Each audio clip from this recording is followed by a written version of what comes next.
This is testing your understanding of absolute versus conditional convergence. And let me start right away that saying that a series converges, but neither conditionally nor absolutely is absurd. That's just out completely. Now,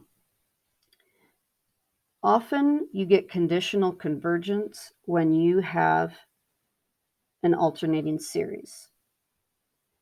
If I do alternating series test on this, then I am looking at, first, it's an alternating series. The absolute value of its terms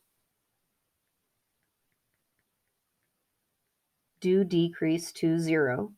Therefore, it converges by alternating series test.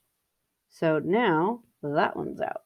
Question is it conditional or is it absolutely? So conditional means that I'm not using the alternating series test now. I am now actually taking the absolute value of every single term and looking at a different series. This is a new series. This is not the same series that I started with. I am now testing a very different series. Notice the difference between that. An alternating series test takes the absolute value of the individual terms to see if just those terms are decreasing to 0, and that says, yay, you have convergence. But it's not able to say absolute convergence. It just says, hey, because it's an alternating series, we're all good. So now we need to test a different formula, which is going to end up being 1 over the cube root of n. What is the power of cube root of n? 1/3. So I'm dealing with 1 over n to the 1/3 power. That 1/3 is my p in a p series.